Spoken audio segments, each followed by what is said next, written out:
Welcome students, this is second video of the chapter The In Me written by Pearl S. Buck. सदाव was ready to operate. सदाव उस American soldier को operation करने के लिए ready था. He was completely busy in his work. वो अपने work में पूर्णतः व्यस्त था. The bullet was still there. और जब उसने इंस्पेक्ट किया तो उसने पाया कि बुलेट वहाँ पर था. He had already lost much blood. उस पेशेंट का काफ़ी ब्लड पहले ही निकल चुका था. Hana could not bear the sight and ran out of the room. Hana को यह दृश्य बर्दाश्त नहीं हुआ और वो कमरे से बाहर निकल गई. She had never seen an operation. और उसने कभी भी ऑपरेशन नहीं देखा था. हालांकि अमेरिका में वो साथ में पढ़ा करती थी, लेकिन उसका जो कोर्स था वो डिफर था, वो अलग था. Sadao went on with his work. Sadao ने अपना कार्य जारी रखा. But she came with the bottle and some cotton in her hand. कुछ समय के बाद वो कमरे में वापस आती है और उसके हाथ में बॉटल होता है और कुछ कॉटन होता है. Then with a very clean and precise incision the bullet was taken out. और तब बड़ी ही सतर्कता के साथ वह बुलेट उसके शरीर से बाहर निकाल दिया जाता है. The man quivered but was still unconscious. उस आदमी के शरीर में थोड़ी सी सिहरन हुई, लेकिन वो अभी भी अचेत था. He only muttered a few words in English. वो सिर्फ कुछ इंग्लिश में वर्ड्स का उच्चारण कर पाया, बड़बड़ा पाया. Doctor सदाव declare that the man would leave in spite of his suffering. Doctor सदाव ने ये डिक्लेयर किया कि ये आदमी हालांकि मुसीबत है, लेकिन फिर भी ये जिएगा, बच जरूर जाएगा.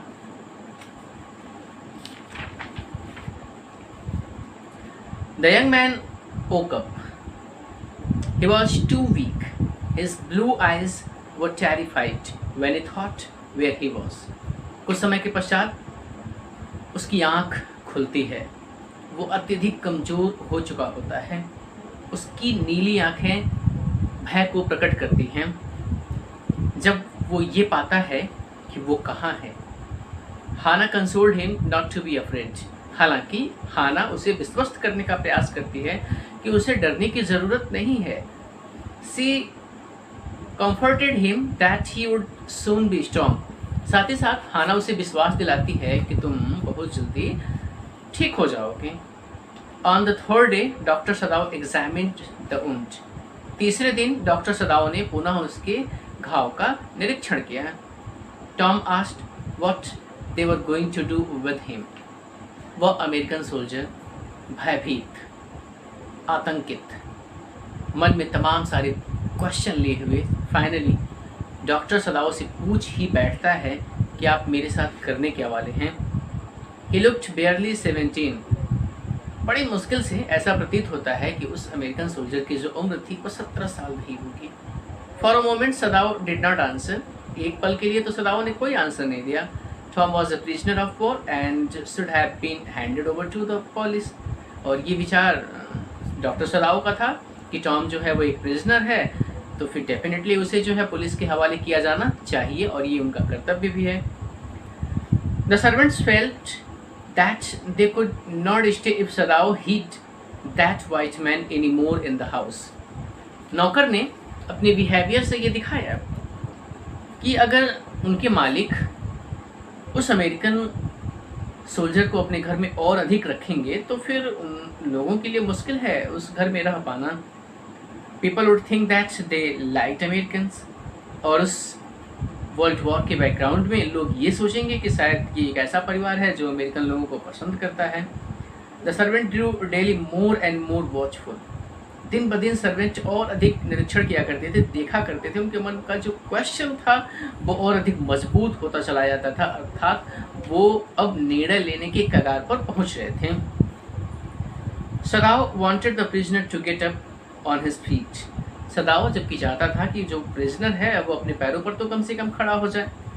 He should practice it every day till he gained strength. सदाव चाहते थे कि उसे कम से कम तब तक प्रयास करना चाहिए जब तक वह अपने पैरों पर खड़ा नहीं हो जाता.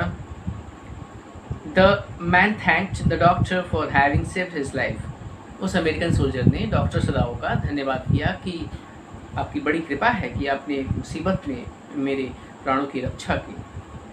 The doctor cautioned him not to thank him so early, जबकि डॉक्टर ने कहा कि धन्यवाद इतनी जल्दी मत दो मुझे, न जाने तुम्हारे साथ फ्यूचर में क्या होने वाला है। The last stitches had been pulled out. The young man would be all right within a fortnight. On the 7th day, the servants left together. उसके घाव की जगह पर बनी हुई सारी पट्टी अंततोगत्वा निकाल दी जाती हैं और डॉक्टर सदाओ को लगता है कि एक फोर्टनाइट में वो ठीक हो जाएगा। फोर्टनाइट मीन्स लगभग 14 दिनों का समय। 7वें दिन सर्वेंट्स घर छोड़कर चले जाते हैं। On the same day, a messenger in official uniform came to Sadao house.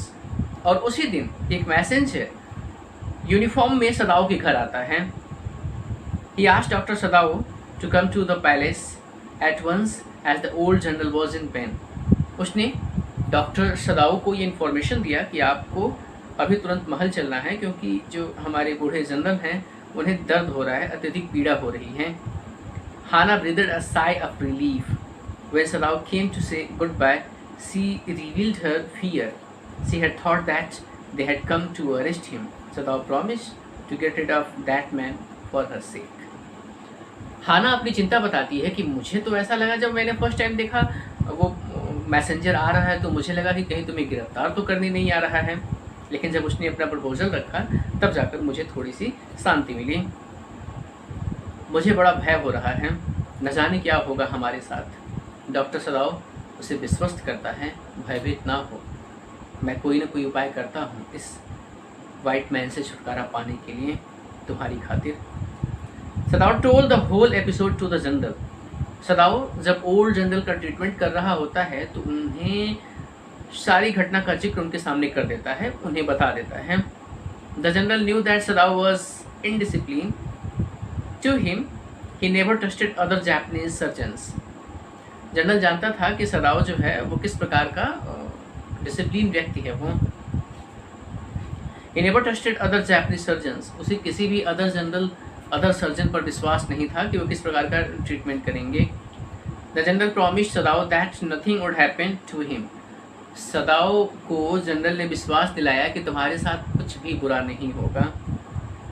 The general then planning to get the American sailor assassinated. He told Sadao that his private assassins were very competent and would also remove the dead body. Sadao thought that this plan would be the best for his family. General ने ये सुझाव दिया कि सदाओ आप चिंता मत कीजिए, आप ऐसा कीजिए कि रात के समय आप अपने घर का दरवाज़ा खुला रखिएगा, मेरे सिपाही जाएंगे रात के समय और वो उस अमेरिकन सोल्जर को मार भी देंगे और उसकी लाश को आपके कमरे से बाहर निकाल भी देंगे। सदाओ को लगा कि ठीक ही है, अच्छा प्लान है, मेरा काम था उसका ट्रीटमेंट करना, वो तो मैंने कर ही दिया और अब चूंकि वो हमारा दुश्मन है तो फिर डेफिनेटली उसे सज़ा मिलनी चाहिए। After that meeting Sadao spent 3 restless nights waiting for the assassins, but they did not come. Finally, the torture became too much for him to bear. He planned to get rid of the enemy himself. लगभग 3 रात तक students doctor सदाओ ने प्रतीक्षा किया कि शायद old general अपने messengers को भेजें, अपने प्राइवेट जो आदमी हैं उनको भेजें वाइट मैन से छुटकारा पाने के लिए, लेकिन ऐसा कुछ नहीं हुआ और डॉक्टर सदाओ अंदर ही अंदर सोच कर काफ़ी परेशान भी होता चला जा रहा था। फाइनली उसने सोचा कि लग रहा है मुझे ही कुछ करना पड़ेगा छुटकारा पाने के लिए। The next morning he went to the guest room. अगली सुबह वो गेस्ट रूम में जाता है। He thought of putting his boat on the shore that night with food and extra clothing in it. The American might be able to row to that little island not far from the coast. Nobody lived on that island. He gave all the necessary instructions to Tom and also gave him his own flashlight. काफ़ी सोचने के बाद से doctor सदाओ ये निर्णय लेता है कि क्यों ना मेरा जो बोट है मैं इस वाइट मैन को दे दूं। अब इसके शरीर के अंदर इतनी क्षमता है कि वो इसको चला सकता है और उस टॉम के लिए डॉक्टर सदाओ ने भोजन की व्यवस्था किया, उसको अपना फ्लैश लाइट दिया, ज़रूरत की और सारी वस्तुओं से उस नाव को भर दिया। He told Tom that he should flash the light 2 times if he needed something. Once, if everything was fine, he must do his only when the sun had dropped under the horizon. He added that Tom could finally many fish to eat, but he should eat them raw, lest the fire would be seen. Even Hannah did not know about this plan. Sadao had told Tom to wait for a Korean ship. Doctor सदाओ ने उसे suggest किया कि तुम नाव में बैठ के निकल जाओ, सामने ही आइलैंड है, वहाँ तुम पहुँच जाना, कोई कोरियन शिप मिल जाएगा, उस कोरियन शिप में बैठ के फिर तुम अपने देश को पहुँच जाना। लेकिन हाँ, ध्यान रखना, अगर तुम्हारा भोजन समाप्त हो जाए, अगर कोई शिप ना मिले, तो समुद्र से मछली जो तुम निकालोगे फिर उसको भूनकर मत खाना, अदरवाइज धुआं ऊपर निकलेगा और लोग तुम तक पहुँच जाएंगे और फिर दोबारा तुम कैच कर लिया जा सकते हो। इसलिए तुम मछली खाना, लेकिन उनको रॉ रूप में खाना, पका कर मत खाना। Sadao went to the general and informed him that the American had escaped. The general informed Sadao that he forgot about the prisoner as he was unwell. He told Sadao not to leak this information to anybody. Sadao जब general के पास जाते हैं तो बताते हैं कि महोदय, दरअसल बात यह है कि वो व्हाइट मैन मेरे घर से बचकर निकल गया। ओल्ड जनरल रिप्लाई करता है, तो फिर आप चिंतित क्यों होते हैं, ये बात आप किसी और को मत बताइएगा, मैं भी भूल गया था उस दिन, इसलिए मैं किसी अपने आदमी को आप तक भेज नहीं पाया, आपके घर तक नहीं भेज पाया, तो फिर ये बात लीक करने की ज़रूरत नहीं है। Sadao got his reward, Sadao को अपना इनाम मिल चुका था। He did not receive any signal, no one was on the island, the prisoner had gone safely. वो प्रिजनर आराम से पहुंच चुका था जहां उसे जाना था, क्योंकि उसने कोई सिग्नल नहीं दिया हुआ था, जैसा कि उसने उसे बताया हुआ था कि किसी भी प्रकार का अगर कोई तुम्हें दिक्कत होता है तो तुम मुझे सिग्नल देना फ्लैश लाइट के माध्यम से। The Americans were full of prejudice, the white people were repulsive, it was relieve to be openly at war with them at last. Then he remembered the hazard face of the prisoner, white and repulsive, strange, he thought, I wonder why I could not kill him. हालांकि अंत में सदाओ सोचता है कि मैंने आखिर उसे मारा क्यों नहीं, अमेरिकन हमारे दुश्मन हैं, लेकिन ऐसा क्या हुआ मेरे साथ कि मैं उसे नहीं मार पाया। Okay students, you have to prepare this interesting chapter.